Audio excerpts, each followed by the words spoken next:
À mon tour, je vous souhaite la bienvenue pour ce Community Day au nom de l'équipe romande et aussi de celles et ceux qui ne sont pas là aujourd'hui, donc nos collègues notamment qui s'occupent de gestion d'archives qui ne sont pas présents aujourd'hui. Merci pour votre présence nombreuse, on est ravis de vous voir aussi nombreux et aussi pour votre confiance et voilà, on se réjouit de passer cette journée avec vous. La première présentation que vous allez entendre maintenant va s'attacher à évoquer l'actualité de nos produits. Et quand on a commencé à en discuter avec Raphaël et Raphaël Barman et Robin François, on a estimé que pour bien comprendre où nous en sommes aujourd'hui et pour bien se projeter aussi dans le futur, il fallait qu'on jette un œil à là d'où l'on vient. Donc, pour commencer, je vais évoquer quelques jalons qui ont ponctué notre travail durant les 15 dernières années. L'année passée, en 2023, peut-être certains et certaines s'en souviennent, nous avons fêté les 20 ans de DocuTeam. DocuTeam est une entreprise qui est née en 2003. Et donc, toute son activité s'est un peu développée dans un contexte particulier où il y a eu d'importants changements pour notre domaine d'activité, dans notre profession. Donc, il y a des normes qui se sont imposées. On pense notamment à ISAG, qui, dans les années 2000, a commencé à devenir incontournable. Il y a des nouveaux standards qui sont apparus. Il y a les législations aussi au niveau suisse. Il y a beaucoup de législations qui apparaissent dans les années 2000.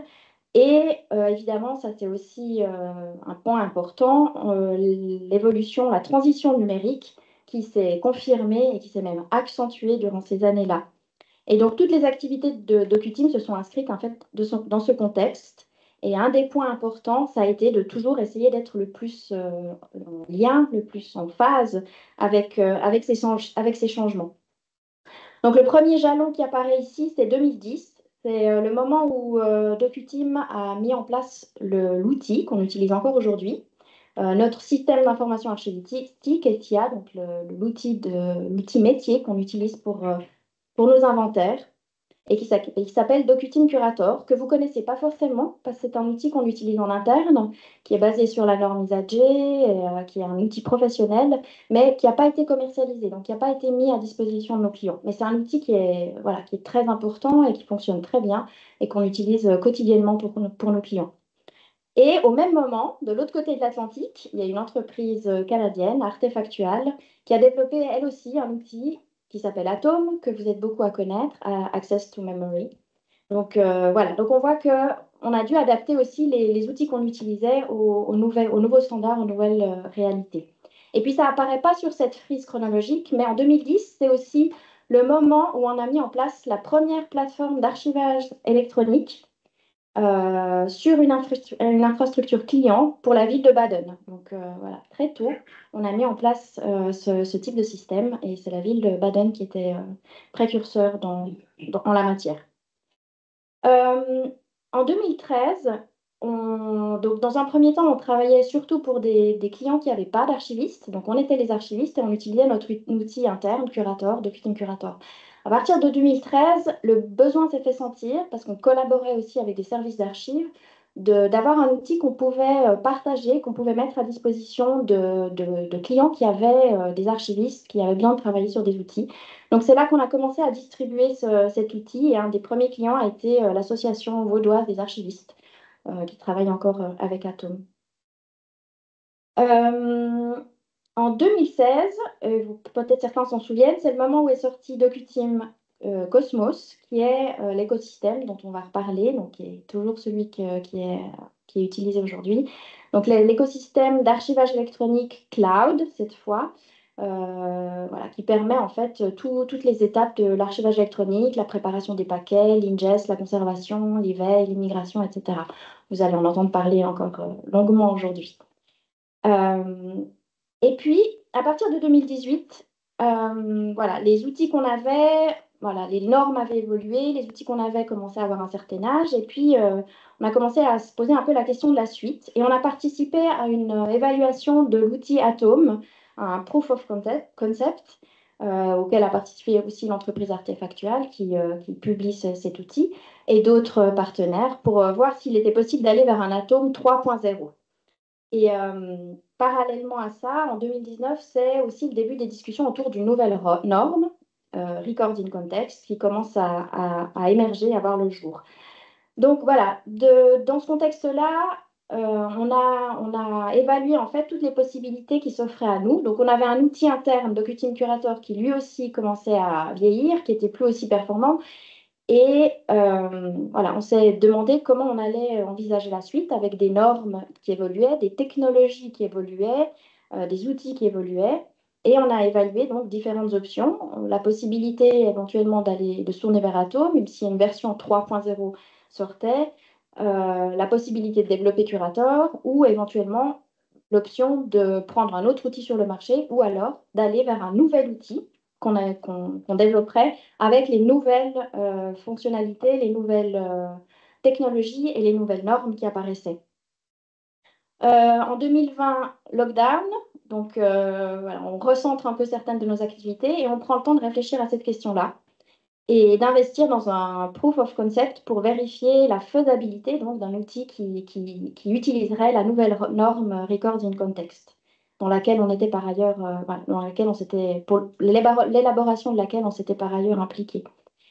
Et finalement, au sortir de ces réflexions, il s'est avéré que sur le marché, il n'y avait pas d'outil qui satisfaisait à nos besoins, que la version 3 d'Atom n'était pas prévue et donc on a pris la décision de développer notre SIA, donc Docuting Context, qui vous a été présenté l'année passée.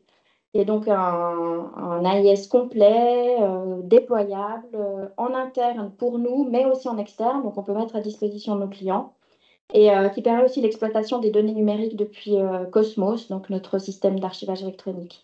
Et en parallèle, on a aussi développé cette salle de lecture virtuelle qui vous a été présentée l'année passée, qui s'appelle DocuTeam Sirius et qui permet en fait voilà, d'interagir avec toutes les données qui sont dans le SIA.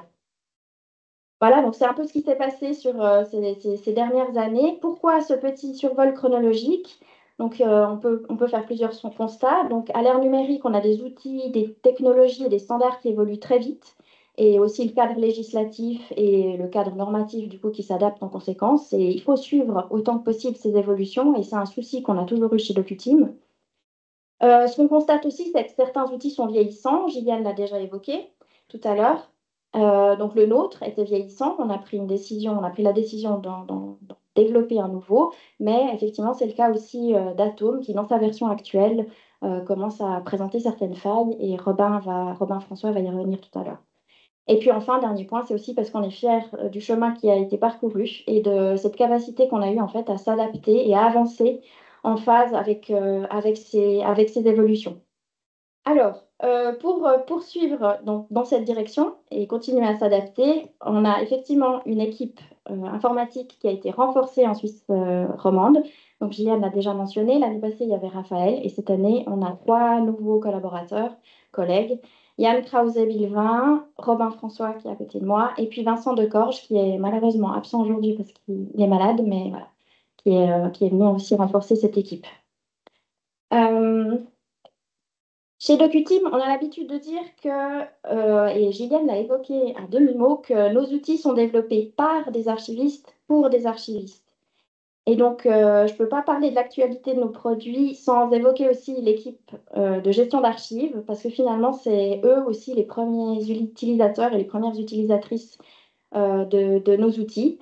Et donc, ils sont aussi membres de cette communauté et ils participent aussi voilà, de ce développement des outils et de cette actualité de nos outils. Donc, les voilà ici présentés Michel Giorgiani, Léna Capt, Vanessa Bilvin-Krause, Julie Baumerger et Céline Henny.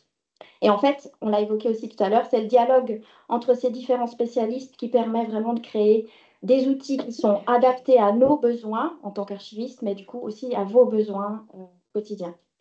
Alors, on va passer aux outils, c'est quand même le sujet. Donc j'y arrive. Donc voilà cet écosystème de Qtum Cosmos avec deux volets. Donc un volet qui se consacre à la collecte et à la préservation des données numériques avec les outils en particulier DocuTeam Feeder et DocuTeam Box, même si on a évoqué d'autres outils aussi comme Toolbox qui est un nouvel outil. Et une partie plus consacrée à la description et à la diffusion avec ces deux outils DocuTeam Context, qui est notre nouveau SIA, notre nouveau outil de description, et DocuTeam Sirius, qui est notre salle de lecture virtuelle.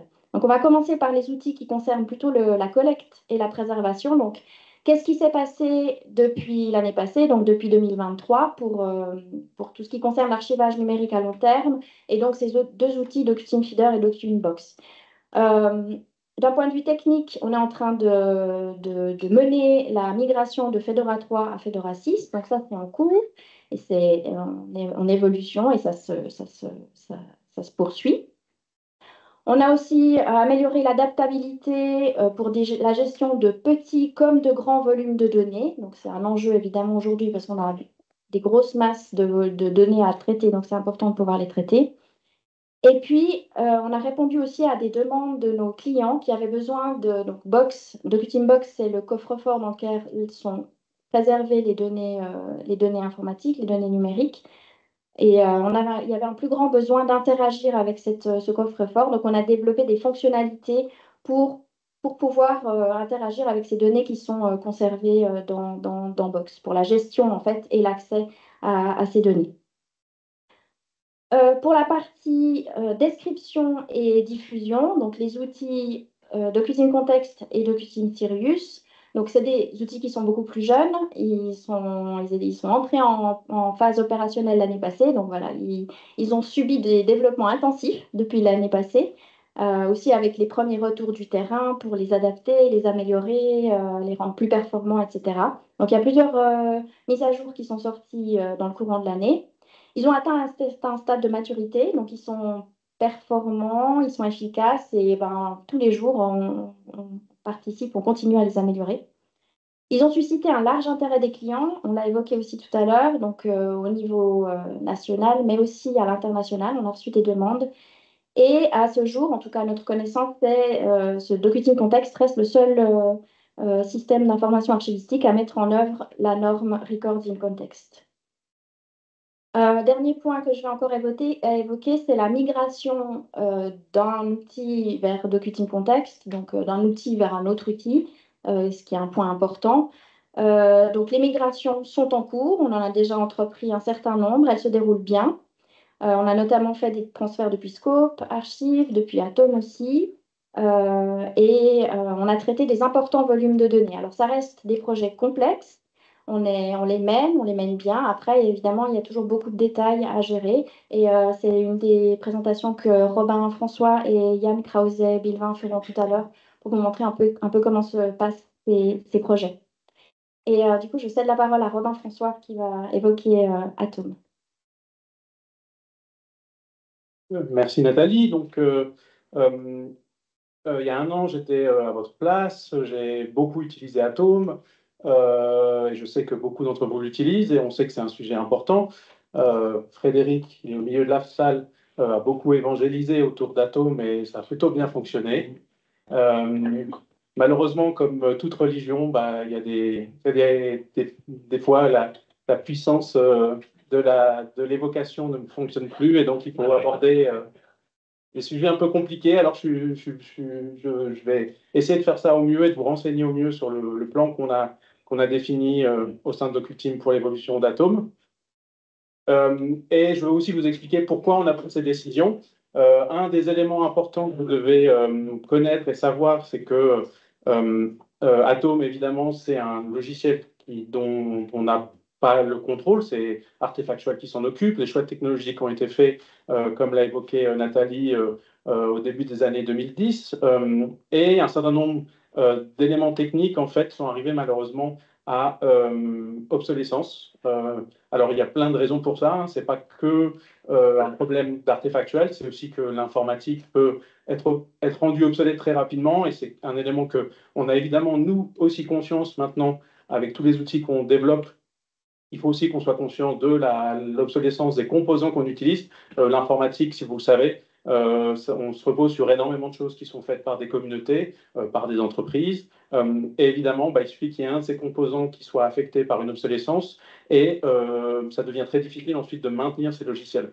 Aujourd'hui, si vous voulez avoir la pile technologique nécessaire pour faire fonctionner Atom, je crois qu'on a eu le cas, Gillian me corrigera, mais on a des services informatiques qui nous ont dit, mais nous, on ne peut pas héberger Atom chez nous, ce n'est pas possible. La couche technologique, elle ne sera pas compatible avec les exigences de sécurité et simplement même rien que la conformité informatique. Aujourd'hui, on a le même type de problème, c'est un risque qu'on prend pour nos clients, c'est-à-dire que dans notre cloud, ben, on a des petites technologies qui sont aussi vieillissantes et qui commencent sérieusement à nous inquiéter parce que on va avoir les mêmes problèmes et les mêmes inquiétudes que n'importe quelle personne qui s'intéresse à ces questions-là. Et donc, juste pour vous donner un exemple des dates, hein, ce n'est pas une obsolescence qui est tout à fait nouvelle, malheureusement, mais c'est quelque chose qui s'est beaucoup accéléré ces dernières années. Et on peut aussi imaginer que pour plein de raisons, c'est peut-être pas au moment où la pandémie est arrivée, où c'était plus difficile de travailler, plus difficile de prendre des décisions, peut-être aussi plus difficile de trouver des financements de faire ces mises à jour, parce que ces mises à jour demandent un travail d'ingénieur en informatique. Si vous voulez remplacer Elasticsearch par une version plus récente, il peut y avoir énormément de choses qui ont changé dans les nouvelles versions et ça demande des fois une réécriture plus ou moins importante et on peut tout à fait comprendre la situation d'Artefactual. Ce n'est pas un problème simple de gérer, on va dire, un outil qui est comme ça vieillissant. Atom est un outil que DocuTeam a beaucoup mis en avant et comme on l'a toujours dit, on est un partenaire de nos clients et c'est important pour nous aussi de prendre des décisions qui peuvent être compliquées. Et une de ces décisions, c'est d'annoncer en fait la date de fin de vente d'Atom, c'est-à-dire que on ne va plus. Alors vous voyez, c'est décembre 2027.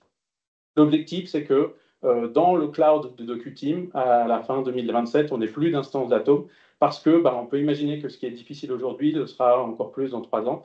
Et c'est notre objectif, c'est de vous prévenir et de vous laisser le temps. C'est-à-dire qu'on vous l'annonce. Il y a déjà eu des prémices ces dernières années qu'il y avait des soucis avec Atom, mais cette fois-ci, l'annonce est officielle, en tout cas en ce qui concerne DocuTeam. L'objectif, c'est qu'on vous laisse 3 ans pour évidemment planifier une migration. Vous verrez, on a plusieurs scénarios à vous proposer. Trouver un budget, s'organiser. On est conscient que ce n'est pas quelque chose qui peut se faire du jour au lendemain. Et notre objectif, de toute manière, c'est de rendre ça le plus agréable possible pour vous, pour nous. Et c'est en vous prévenant le plus en amont qu'on rend ça le plus simple pour tout le monde. Comme l'a rappelé Nathalie, ce n'est pas tellement étonnant qu'un logiciel qui a été écrit au début des années 2010 arrive en fin de cycle en 2025, là on est en 2027. Pour l'informatique, on pourrait dire que c'est même plutôt pas mal. C'est un logiciel qui a pu rester longtemps. On aurait évidemment souhaité, Nathalie l'a évoqué, il y a eu des discussions autour d'Atom 3.0. On aurait voulu en fait que ce logiciel puisse être mis à jour, puisse être mis à jour avec les nouvelles normes. Malheureusement, ça ne s'est pas fait. Et les investissements, en tout cas dans le cadre de DocuTeam, ont été portés vers Context. Et donc, on vous propose 3 scénarios, 4 scénarios, si j'apprends à compter. 4 scénarios que j'ai notés ABCD, comme ça je ne peux même pas me souvenir qu'ils sont 4. Donc, les 4 scénarios, à partir, donc on a dit à partir du 1er novembre. Évidemment, le premier scénario, vous vous en doutez, c'est on vous invite à migrer vers Context et Sirius. Alors, évidemment, Atom est un logiciel qui a deux aspects. Il y a l'aspect description archivistique et l'aspect mise à disposition. Et évidemment, dans les nouveaux produits DocuTeam, ça implique 2 logiciels séparés, Context et Sirius. Et il y aura évidemment une discussion à avoir. Christiane Moser est au fond de la salle, si vous voulez lui poser des questions sur le modèle de prix et qu'est-ce que ça veut dire de migrer de Atom, on va dire de prendre le nouvel outil. Et on vous présentera avec Yann juste après le travail qu'on a pu faire sur des migrations. Notre objectif aussi, c'est de rendre les migrations les plus simples, les plus presque automatiques. On est toujours conscient qu'il y aura des ajustements à faire, mais l'objectif, c'est de faire en sorte aussi, maintenant que l'outil est un peu plus installé, Context, de rendre les migrations les plus simples depuis Atom et depuis d'autres outils. Le deuxième scénario, c'est de continuer à utiliser Atom. Donc, comme on l'a dit, Atom sera maintenu jusqu'en 2027. Donc, on va faire en sorte que les instances soient mises à jour dans les dernières versions d'Atom, qu'elles soient maintenues. Malheureusement, tout ça, ça implique aussi un surcoût de maintenir un logiciel vieillissant. C'est de plus en plus compliqué. Ce matin encore, quand je me suis levé, il y avait une instance d'Atom qui était off. C'est peut-être un client qui est dans la salle, mais il ne l'a peut-être pas remarqué. J'ai fait fait ce qu'il fallait pour que l'instance refonctionne, mais je n'ai pas encore eu le temps d'analyser. Mais on a comme ça, malheureusement, un logiciel qui est fragile. Alors, je ne sais pas pourquoi ça tombe toujours la nuit. J'aimerais bien que ça tombe le jour à 11 heures et puis qu'on puisse travailler moins dans l'urgence, mais là, c'était à 3 heures du matin et puis j'ai pu résoudre le problème au moment de me lever vers 6 heures.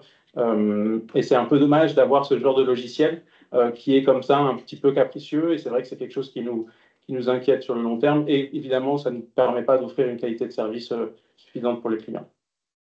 La troisième solution, c'est si vous arrivez à convaincre votre équipe informatique d'installer ce logiciel qui devient obsolète, on peut bien vous aider, on peut peut-être même vous aider à les convaincre, mais vous comprendrez que le risque, dans ce cas-là, sera porté par vos équipes informatiques ou par votre service et plus par DocuTeam.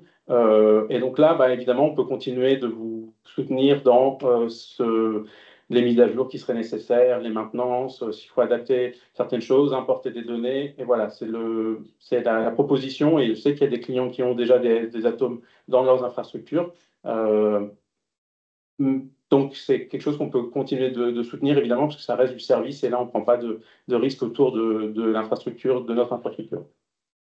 Et la dernière solution, comme le disait Gilliane, ça n'a jamais été l'intention de DocuTeam d'avoir la propriété de vos données. Donc, si vous dites, bah, moi, je ne veux plus travailler avec DocuTeam, moi, je veux migrer vers un autre logiciel, un autre SIA, ou migrer vers une autre instance qui est hébergée par un autre prestataire de service, et ben, nous, on vous fournit tous les services nécessaires pour vous rendre les données sous la forme qui est la plus utile pour vous. Et donc, ça permet pour vous de migrer en dehors de ce service. L'objectif étant que dans les 3 prochaines années, on puisse voilà, résoudre ce point épineux en fait, d'un épilogue d'un logiciel qui a très bien fonctionné, mais qui arrive malheureusement en informatique, on dit en fin de vie, ça peut peut-être un peu surprendre les gens, mais ça reste, c'est ce qu'on dit, donc c'est un élément et toute la communication actuelle qu'on peut percevoir de Artefactual ne va pas forcément à l'encontre de ce qu'on vous a dit aujourd'hui. Donc, on espère aussi qu'il puisse y avoir des nouvelles. Il y a des choses qui peuvent changer. Si Atom 3.0 sort, bah, les choses pourraient être évaluées, mais dans l'état, on ne pourra pas maintenir les choses en état. Et puis pour finir sur une note beaucoup plus positive, ben voilà, on vous a dit en 2024, on a mis en production Context Sirius, les retours sont très positifs, les performances sont vraiment très bonnes comparées à Atom en particulier. À partir de l'année prochaine, avec on va avoir une augmentation des capacités de développement, alors plutôt pour les outils Box et Feeder, donc il va y avoir des nouvelles choses. On espère que l'année prochaine, on pourra vous donner des nouvelles plus importantes autour de ces produits pour l'archivage numérique. L'objectif aussi, c'est de développer des nouveaux usages à partir de nos outils, par exemple Context. Il y aura des présentations dans ce sens plus tard. Et évidemment, et ça sera peut-être plutôt évoqué par William en fin de journée, bah, il y a tous les nouveaux sujets qui sont l'intelligence artificielle, le fait de mettre les données en relation, et puis la durabilité, Julien en a parlé, et l'interopérabilité qui est aussi toujours notre objectif, y compris dans les nouveaux outils. On a un tout petit peu de temps pour les questions si vous voulez, 5 minutes pour les questions, je crois. Si vous voulez poser des questions, on peut avoir des discussions aussi en dehors de la présentation autour de cette annonce pour Atom. Pour tout vous rassurer, vraiment vous rassurer, ce n'était pas forcément évident. C'était une discussion assez importante au sein de DocuTeam. On est conscient que ce n'est pas une très bonne annonce. Comme je suis nouveau, c'est moi qui fais l'annonce comme ça. Et ça, c'est plus facile. Et puis les gens qui sont dans la salle et qui me connaissent savent que je n'ai pas peur d'annoncer des mauvaises choses et d'être dans la confrontation. Mais je suis le premier à la fois à adhérer à Atom et à avoir adhéré à Atom, mais je dois bien avouer qu'avec la casquette de personne technique et informatique, là on vous laisse 3 ans. Si on m'avait laissé le choix, ça aurait peut-être été encore plus court. Donc on a trouvé un compromis pour que vous puissiez, voilà, ces choses-là prennent du temps, mais c'est pas quelque chose pas que c'est vraiment important qu'on puisse travailler ces prochaines années à partir de ce logiciel si la situation n'évolue pas du côté d'Artefactual. S'il n'y a pas de questions, Vous pouvez venir me voir. Ah, pardon, oui. Alors, oui, alors ça dépend des outils. Mais par exemple, pour contexte, ben, on va peut-être parler de la pile technologique juste après. Donc, du coup, on va vous expliquer et on est conscient que les choix qu'on fait maintenant, qu'on a pu faire maintenant, peut-être que dans 10 ans, je serai ici aussi aujourd'hui à vous dire, bah voilà, c'est la fin de contexte.